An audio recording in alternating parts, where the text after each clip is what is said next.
Here now is Lisa Bell and Candace Campos with Florida Foodie. Sponsored by Light Orlando, delivering hope together. Hello and welcome back to Florida Foodie. I'm Candace Campos and we are on location here in Orlando where they are churning up moonshine. Hooch is what they call it, right? With all real interesting Caribbean flavors. So I am so happy to be joined right now with the founders of Caribbean Moonshine, Mike Webber and Steve Nichols. Hi, everybody. Hi, thanks for being here. Yes. Good morning. Good morning. Not too early for moonshine, though. Never too early for moonshine. So can you give us kind of a description of where we are? Because it's interesting, because it's like we are inside, but outside, but outside, but inside. So where are we located? Well, we're at the Vineland Premium Outlet Mall here down in Southwest Orlando. We are near what I call the back of the mall, near Valet, but we took an old space that was some more or less abandoned kiosks and rebuilt a proper craft distillery out of the space. Took us a few months, but we're really excited to be here, and we like the outdoor environment. It's really cool. You feel that Caribbean kind of that tropical air, you know, here in Central Florida. But it takes you into a different place, which is so interesting. So give me an idea. How did you guys come together to create this thought? Well, Mike is an expert in the souvenir photography industry, and he spends a lot of time on the road going to a lot of different touristy type of places. And one of those touristy places is up in the Smoky Mountains in Gatlinburg and Pigeon Forge. Love that place. And and Mike come back with this epiphany, and he says, Steve, we need to talk about doing something. I'm like, fantastic, I'm always interested. And he says, how do you feel about Caribbean moonshine or moonshine in general? I'm like, really? So we got together. It was right at time of COVID. And he says, I think we got something here in Orlando because of the tourist capability. So that's kind of how we got started. So are either of you guys moonshiners in your past? Not a bit. Not a bit. So how did you... Could have been beer. So how did you guys do this? I mean, because you're doing this right back here. I mean, you're doing it all in this one location. So how... Did you have to study it? I mean, or... Oh, yeah. We went to the School of Hard Knocks, for sure. You know, the reason we... there's several reasons why we branded our product Caribbean Moonshine. One of them is actually Florida changed their craft distilling laws in 2020 and relaxed them a little bit more in 2022 to match those of Tennessee. And going up there over the past several decades, and today there's a very popular 13 moonshine craft distilleries in a 5-mile stretch in Pigeon Forge and Gatlinburg. In 2002, there were none. Wow. They changed their craft distilling laws to allow the craft distilling in a public place like Orlando Vineland Premium Outlet Mall, just like Florida did. And we wanted to be on the front end of telling the story, because people may not realize this, but moonshining was actually born in the Caribbean and was way popular for centuries before it was ever done up in the hills of Tennessee and Kentucky. Man, so when you talk about the Caribbean, what type of flavors are you talking about? I mean, I can picture a couple, but... Well, that's one thing that Mike said. We really need to stick with the flavors of the Caribbean and different things. So one of those flavors, looking at you right here, is passion fruit Prohibition. And we actually just won an international award with that in the last 2 weeks. For Best of Flesh. Thank you. Awesome. Yeah, 56 countries were involved in that. And we also won with banana this past year. So you got to have banana. What's the Caribbean without bananas? Right, true. Coconut, need I say more? Duh, right? Actually won award with that last year. We have marmalade. What's Florida? Well, some oranges and marmalade, right? And peanut butter and chocolate are #1 selling. Wow. And chocolate is huge in the Caribbean, huge. And so how do you get these flavors infused in like the distill? I mean, what's the process like? A lot of tasting. A lot of tasting. Go ahead, that Mike. sounds like the nice part of it, right? Yeah. Tasting and smoking cigars. So I see they go hand in hand. Yeah, they go hand in hand. You know, we follow a process. So you asked, how did we do this? Actually, Steve had a friend that introduced us to a shiner up in Tennessee called Shine Girl. Her name is Danielle Parton. She's actually Dolly Parton's niece. She's got her own distillery up there. Cool. And she shines honey. And we said we want to be true to the spirit of the Caribbean and go back to what the tradition is, which is shining sugar cane, right? Okay. In our region. So during COVID, we drove up there and she welcomed us in her home, and we had, Home Depot buckets fermenting in the garage and stovetop stills on her cooktop, and we spent a weekend. No way. Creating the origins of this product. And you can see, like Steve said, that they're out in the cabinet out there, what we were able to produce. Now, what we were able to produce in Tennessee wasn't necessarily what we have today, and I wouldn't say that it's my favorite, but it started the process. Yeah. Danielle introduced us to the Tennessee Shine Moonshiners. Mm-hmm. They're a pretty rough crowd, just, I bet. And we decided, as we started to meet people in the industry, that we belonged in Florida. So we use Florida cane sugar, and we distill that to 185 proof. Whew. Not here in this distillery, because it's explosive, right? Yeah. Then we go to a distillery that has access to the Zephyr Hill Springs in Newport Richey. And what we blend, our 185 proof, is Zephyr Hill spring water, which is smooth and ultra purified. We'll add more Florida cane sugar in the flavoring to flavor it in Newport Richey, and then we'll batch it in 250-gallon batches, where we then bring it into the distillery. Yeah. And everything you see on the shelf and everything you might find at a bar, restaurant, or package store is bottled right back here at this distillery. We can do 200 to 300 bottles an hour out of our distillery and back. We're very space constrained. The retail, the tasting, and the distillery don't take up more than 3,000 square feet. That is impressive. Yeah. So how long does it take to go from sugar and water to bottle? It takes a couple weeks total. Okay. Yeah. In our process, because we'll do a step, move it to the next stage, do a step, move it to the next stage, and then that's when we start bottling it here. So what's the process been? What's been like the hardest part of getting it from a concept working with me? But other than that,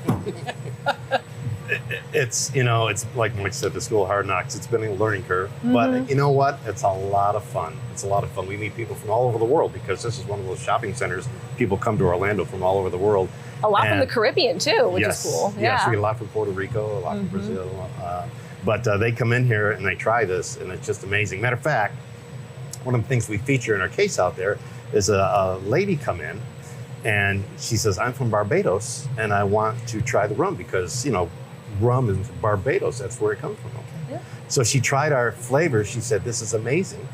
She called her husband over. Well, her husband's a rap artist named Etc.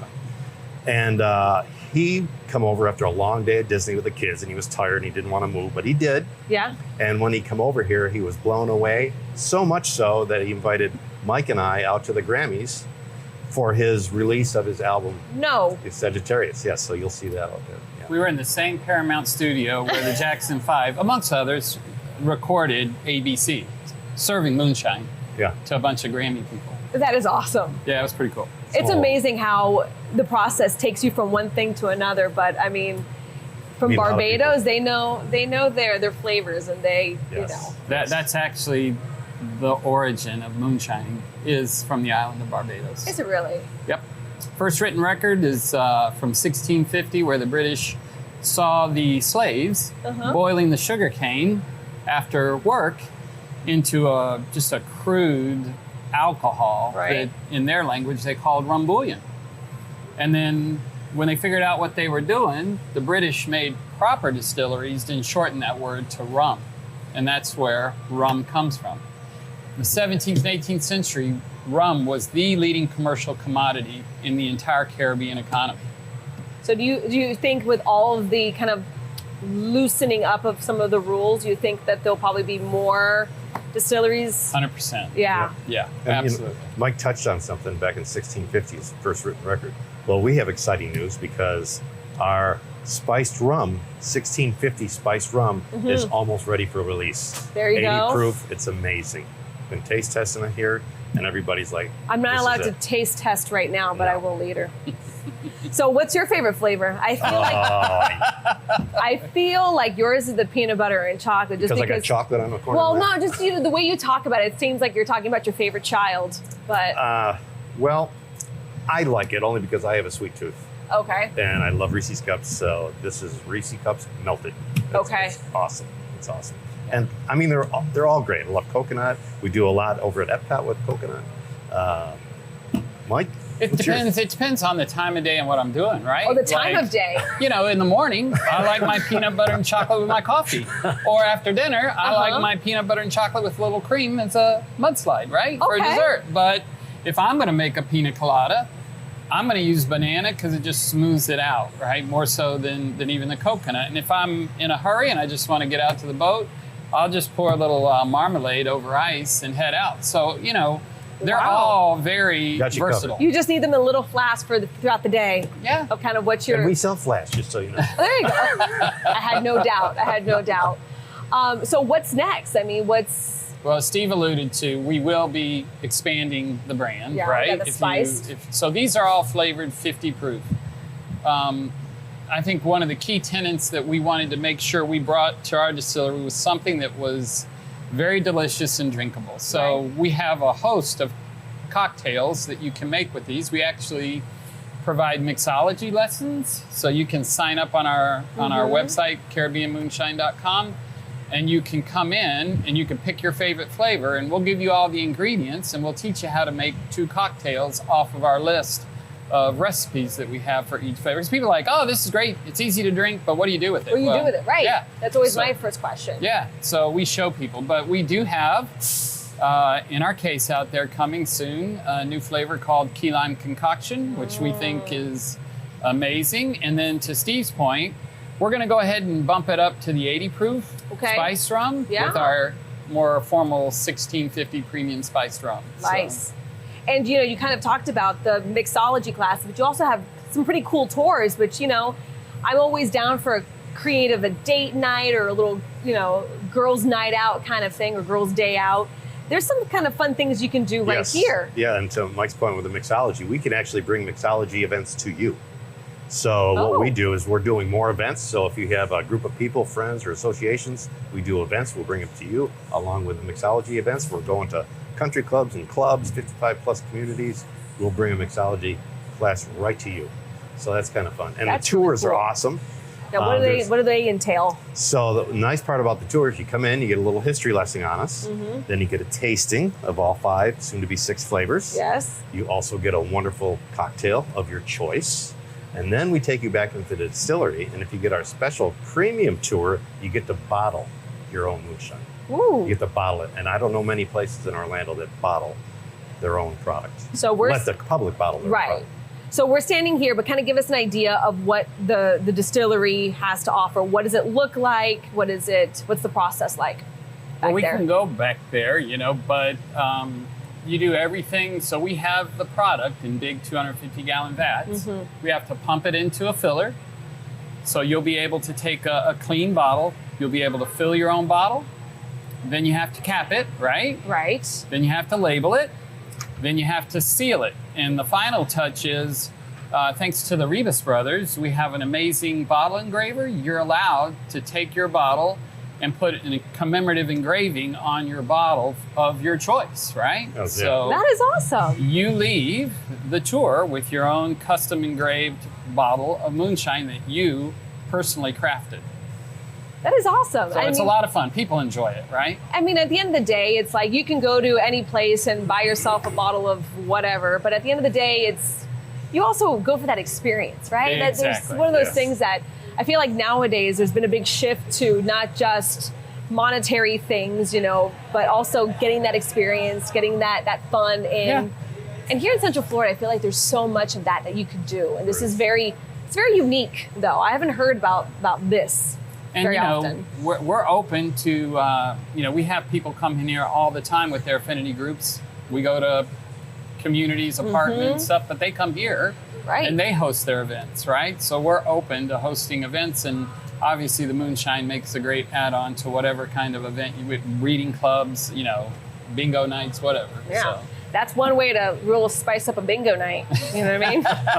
No pun intended. No pun intended. And so you mentioned Epcot. So where are you guys kind of distilled into? We're trying to expand, obviously, the restaurant industry and so forth. But we happen to be at the Mexican Pavilion. We just did I frequent that quite often there when I go to you Epcot. Ask for a Cat 5 coconut. We do everything from SeaWorld to Busch Gardens to several restaurants around the area. But we're trying to expand that. And we're also in retail. We're in many ABCs stores around the area, Nice. Nightly Liquors, and some other independents. So. And then down in Miami, we're in Total Wines. Yeah, along the Total coast. Wines. Yeah, we're in Yeah. about 15 Total Wines. That's awesome. Well, Not enough, but we're trying to get out there more. Yeah. Well, I mean, listen, at the end of the day, there's a market for this. And Absolutely. from what you guys tell me, the taste says it all. So Yeah. can't wait to try that and try the whole bottling experience and Yes. things like that. Absolutely. Well, thank you guys so much for taking the time out of your Thank busy you. day to kind of give us a nice run through. What's the popcorn? I see popcorn here. What is this popcorn? So Go ahead. we have 3 different flavors of popcorn. The key lime is obviously that's coming soon with our key lime moonshine. But Okay. what we did is we went ahead and made the key lime popcorn just to tease the people.